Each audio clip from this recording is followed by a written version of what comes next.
Hi you all, and welcome to my channel Overcoming Gluttony. My name is Alicia and I used to weigh 327 pounds. I currently weigh 252 pounds and I have successfully kept the weight off since July of 2020. And on my channel I vlog daily, plus every week I show you all the food that I have in my household. And we also grow microgreens together. And I forgot to mention, I also show you what I meal prep every week too. So today, let's chit chat about who's stopping you.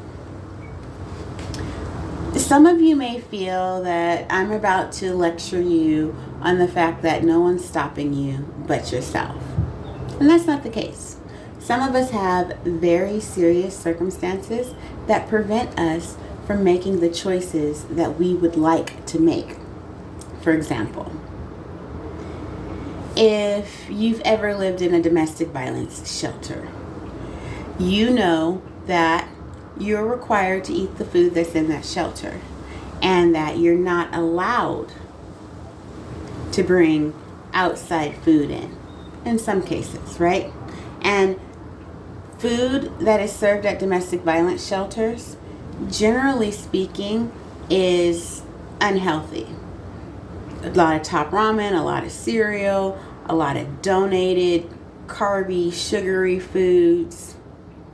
You get what I'm saying? And preparing yourself a fresh, healthy meal may not be as easy for you as it is for others, right? Others of you may be in a abusive relationship where you don't control where the money goes or what food is brought into the household. So you just have to take what you can get and eat that. There may be some of you watching this channel that are minors, and if you make suggestions to your parents about what to cook, you're getting cussed out, right? There are other circumstances that can prevent people from eating as they desire. Fortunately, not all of us are in that situation, but I'm only talking to those who are.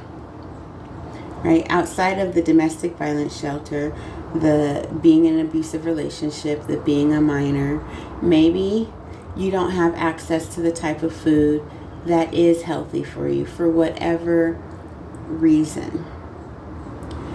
That does not have to be a hindrance to you losing or maintaining your current weight.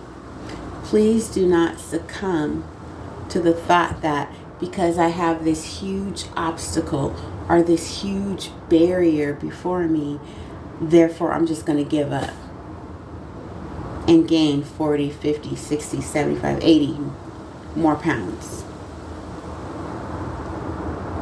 I dare you to become creative and figure out a way. Maybe my dare isn't sufficient enough because, life is real and the dare is pretty superficial.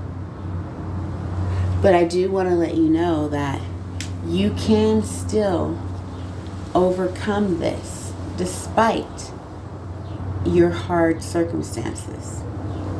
And hey, maybe you can even start a YouTube channel teaching people how to overcome despite very hard circumstances.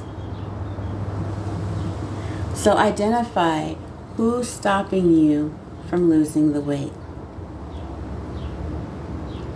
Is it your unwillingness to become creative?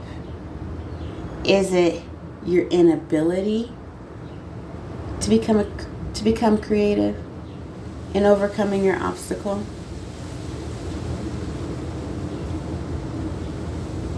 Figure that out. And then once you figure that out, reach out for help if you feel that you can't do it yourself. Just don't give up and gain the extra 95 pounds because circumstances are hard right now.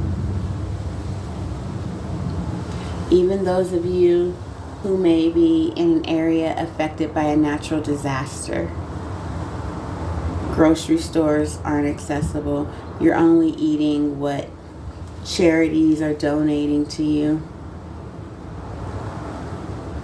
Don't allow that to be a hindrance towards your health. Because losing the weight that you could potentially gain is going to become a lot harder. So find a way to get creative. And if necessary, ask for help. And if someone's not willing to help you, don't stop asking. Continue to find a way. Continue to find a way to be creative and overcome your obstacle. Because who needs more obstacles in the future, right? And gaining the weight will just make things harder on yourself, after all. So I would like to report to you that I have been successful with completing my 2023 health goals. My breakfast did consist of 60 ounces of water and 4 servings of raw vegetables. And I also walked for an hour before I went to work. And I'm successfully completing my goals 95% of the time. So I would like to read a poem to you that I wrote. It's titled, That He Might Destroy Them Utterly. That He might destroy them utterly. Faith comes by hearing the word of God, not by skirting the gospel or giving false prophets applaud. You must seek the truth in order to be free. It requires sacrifice, honesty, and integrity. Your flesh will lie to you. Your heart will always make an excuse to permit the lies this world puts to use. You must prevent yourself from going down that hurtful road. Read the Bible for yourself and enter into the shepherd's true fold. Only those who enter into Jesus' loving care will escape the agony of the serpent's bitter snare. Do you want relief? Do you want the pain to go? You must forsake your own lifestyle and allow God to have full control. From your heart, you must dig deep within and ask yourself, have I fully let Jesus in? If not, start taking steps toward His way. Get ready for a life of change. Get ready to obey. And be free from the wicked one's cruel wrath and power. Your faithfulness will build strength to help you endure every trying hour. So, thank you so much for watching. I appreciate it. I will see you all tomorrow where we will be talking about what about faith? Yay! I appreciate spending time with you. Bye.